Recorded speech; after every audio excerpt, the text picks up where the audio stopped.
Estamos de volta com Fé na Vida para todo o Brasil. Muito obrigado pela sua audiência, pela sua companhia. Você que está sempre aqui sintonizado na TV Evangelizar. E nós vamos falar algo agora que tem a ver com o nosso dia a dia. Afinal de contas, quase todo mundo tem uma conta no Facebook, em alguma outra rede social, no Instagram.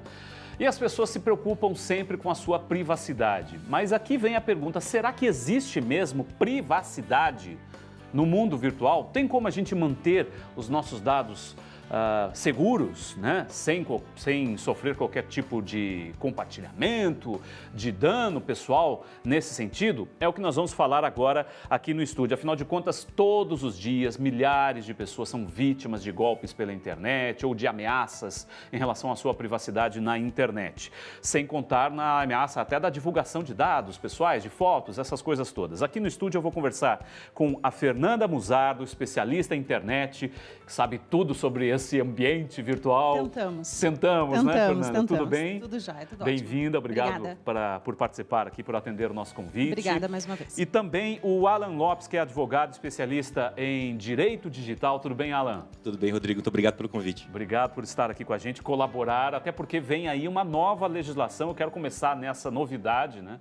Que vem aí uma nova legislação sobre segurança de dados. O que isso pode impactar na vida de todo mundo? Começo contigo, Fernanda.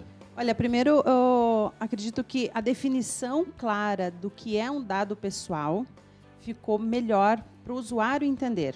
O Alan, inclusive, pode complementar quais são os dados pessoais e como que as empresas que coletam os dados pessoais, elas precisam começar, que tipo de modificação elas precisam trabalhar para que o usuário tenha seus dados, que são de fato pessoais, preservados. Uhum.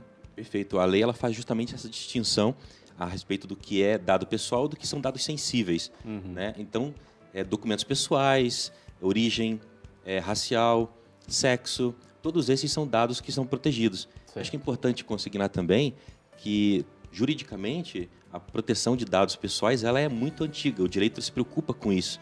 Tanto é que a Constituição Federal fala disso, o Código Civil fala disso, Código de Defesa do Consumidor, enfim. Muitas outras leis já tratavam desse tema, mesmo antes de nós termos essa novíssima lei de proteção de dados pessoais. E o que são dados sensíveis? Isso que eu gostaria que vocês explicassem para a gente, Alan, por favor. Perfeito. São os dados justamente que dizem respeito a questões tão delicadas que permitem e facilitam a ação de crimes, né? Então, dados de documentos pessoais, por exemplo, facilitam fraudes e isso vai prejudicar com certeza dados bancários, por exemplo, perfeitamente. RG, CPF, endereço da pessoa, isso são os dados pessoais. Perfeito. Mas isso não quer dizer que o comportamento dele online possa ser um dado pessoal. Os sites que ele acessa, por exemplo, as fotos que ele curte, isso as plataformas têm e elas terão acesso, mas não pode haver a comercialização. E aí que há uma diferença muito grande por parte das pessoas que elas acabam confundindo um pouco. Ah, quer dizer que o Facebook vai vender os meus dados?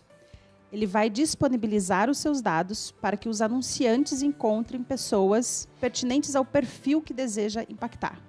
Mas ele não vai entregar que a Fernanda é a Fernanda que mora no endereço tal e que tem o comportamento X. Ele vai entregar um perfil, um grupo de usuários que são do sexo feminino, que residem numa cidade X que gostam de e que gostam de comprar roupa e que vestem preto.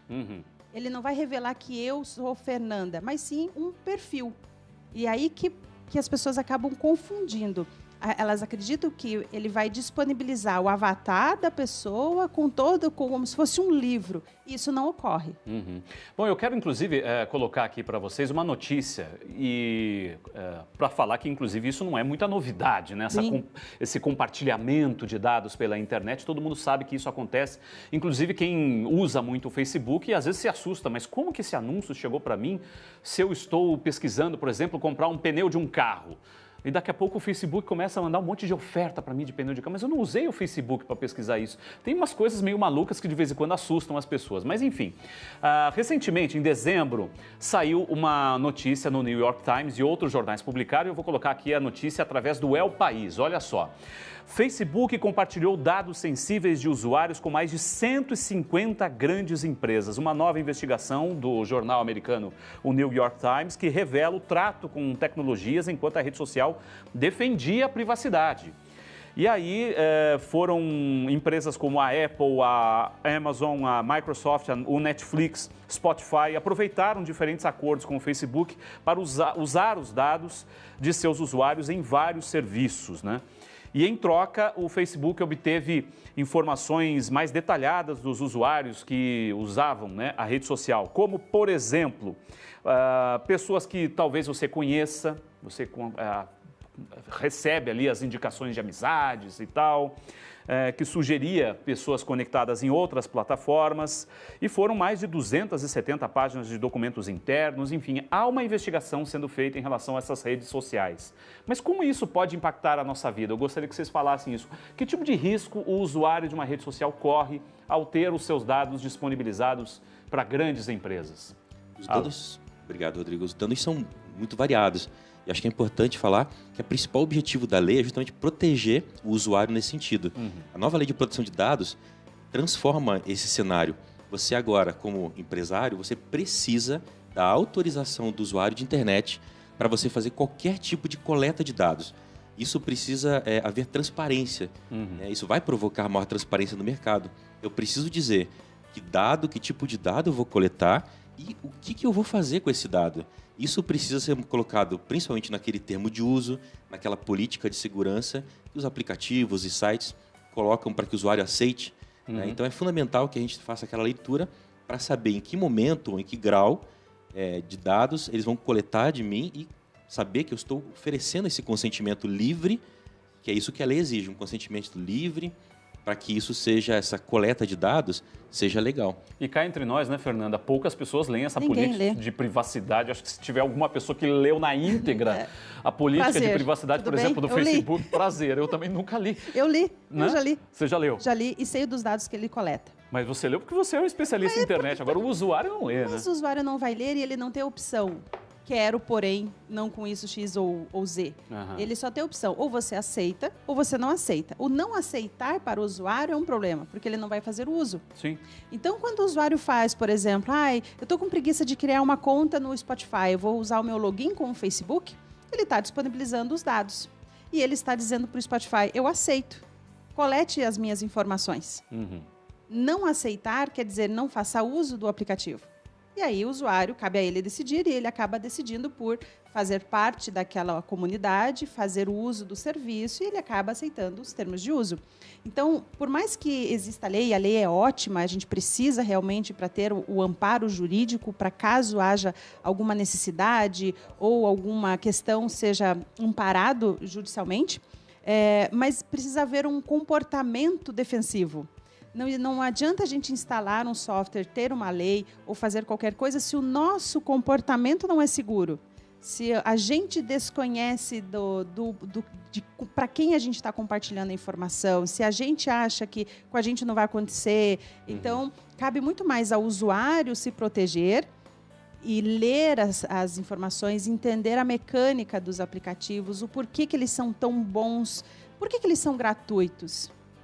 Por que tudo tem que ser gratuito na internet? Então, se um serviço é gratuito, você não lê os termos de uso, possivelmente você tem os seus dados sejam o que há valioso. Você está pagando pelo serviço através do uso dos seus dados.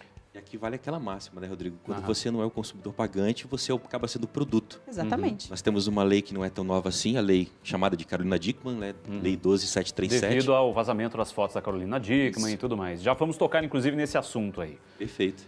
Essa lei ela fala há muito tempo que é crime no Brasil você invadir um dispositivo eletrônico alheio, porém ela coloca uma condição.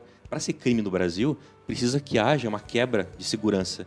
Se o nosso dispositivo não tiver uma senha, um firewall, um antivírus, não houve crime, porque você não tinha proteção no teu equipamento.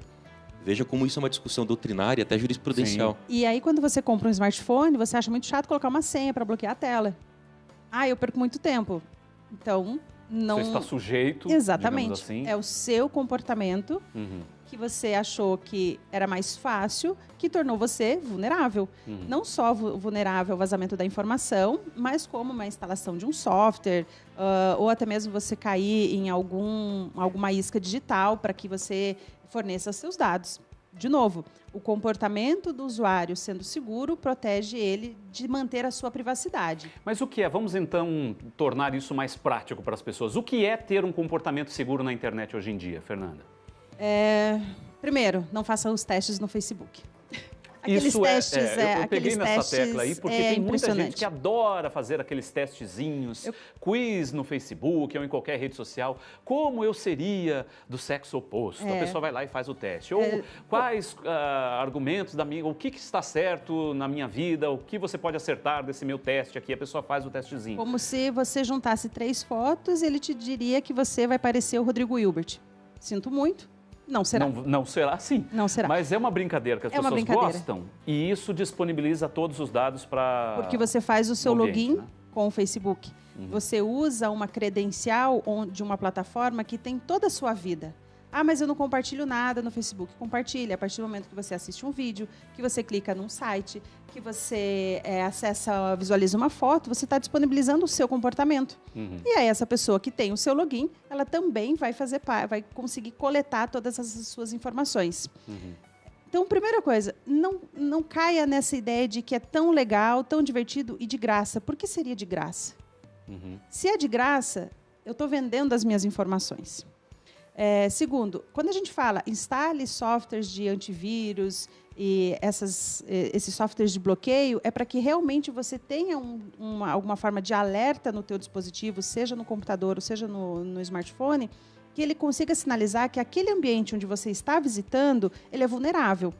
Então, pode te colocar em risco. O que as pessoas fazem? Vou acessar, mas eu vou desativar o antivírus porque eu preciso acessar isso daqui, eu não quero que ele me notifique. Comportamento inseguro. Vou num restaurante, faço check-in. Então, por que você faz o check-in quando você chega no restaurante? Você pode fazer o check-in quando você vai embora. Porque você já não está mais naquele ambiente. A ideia é que as pessoas têm de o tempo inteiro compartilhar a sua localização. Você não precisa me dizer onde você trabalha, onde você estuda, mas se você compartilha o restaurante que você vai, a padaria que você compra o pão todo dia, eu sei o seu raio de circulação. Que é evidentemente um risco que a nossa está sujeita. Exatamente. Então... Agora, e juridicamente, Alan, como é que a pessoa pode agir caso ela seja vítima, por exemplo, de uma ameaça, de uma chantagem pela internet? Tivemos o caso aí agora, né, da esposa do Whindersson Nunes, que teve uma foto vazada pela internet e tudo mais. A Carolina Dickmann já aconteceu isso, Stênio Garcia, tantos outros, Paulo Zulu. Todo mundo já teve famosos aí que tiveram essa situação incômoda da internet de ter suas fotos íntimas vazadas. Primeiro que tirar foto íntima, né? Enfim, é uma outra discussão. Mas como que a pessoa pode agir no sentido de resguardar o seu direito em relação à sua privacidade?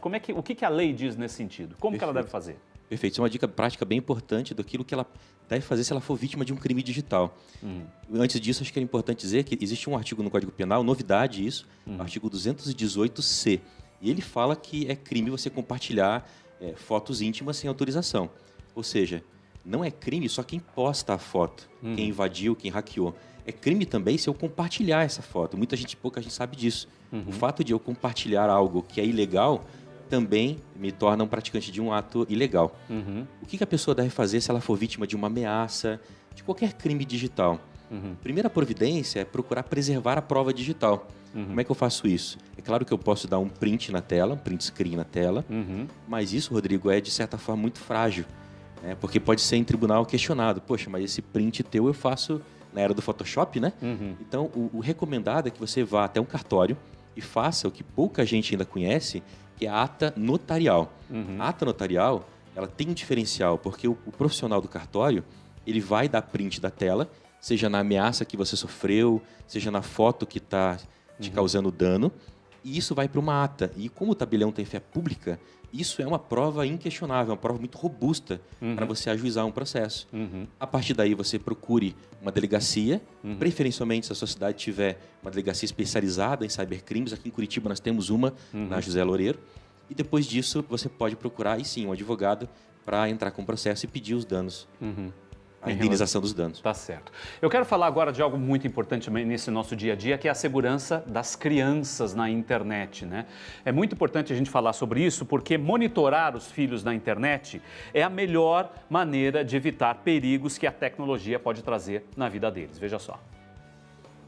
Na casa da família Neves tem regra e horário para tudo. Tem horário de internet, tem horário de pesquisa de trabalho escolar, tem horário de diversão. Então, cada dia tem o seu horário, a sua regra. Um exemplo, tem o dia da leitura, quem desliga todos os aparelhos e só fica lendo em família. Tem o dia de oração e tem o dia de internet, de videogame liberado. Na semana de provas da escola, o Vinícius chega a ter o celular confiscado, porque sozinho não consegue ficar longe do aparelho. Na época que tem que se concentrar, eu recolho os aparelhos, recolho o celular, recolho o tablet, deixo escondido, acabaram as provas e devolvo. Como mérito, né? Fica essa disciplina também. Por enquanto a gente está bem feliz, porque até agora a gente está vendo que está dando resultado, né? E que eles estão tendo essa consciência, né? Mas tem que sempre estar de olho, nunca pode relaxar. Toda essa disciplina aqui na casa não serve só para garantir o bom desempenho dos filhos na escola. O Helder e a Silvana ficam de olho também em tudo que eles fazem quando utilizam a internet. A gente procura estar perguntando o que eles estão fazendo, com quem estão conversando, né? Se está vendo, eles seguem algum youtuber, alguma coisa assim. Então, assim, eu tenho a facilidade de que o Vinícius, quem mais fica, ele sempre está comentando o que ele está vendo, ele se empolga, ele acha interessante, então ele sempre está conversando, está falando.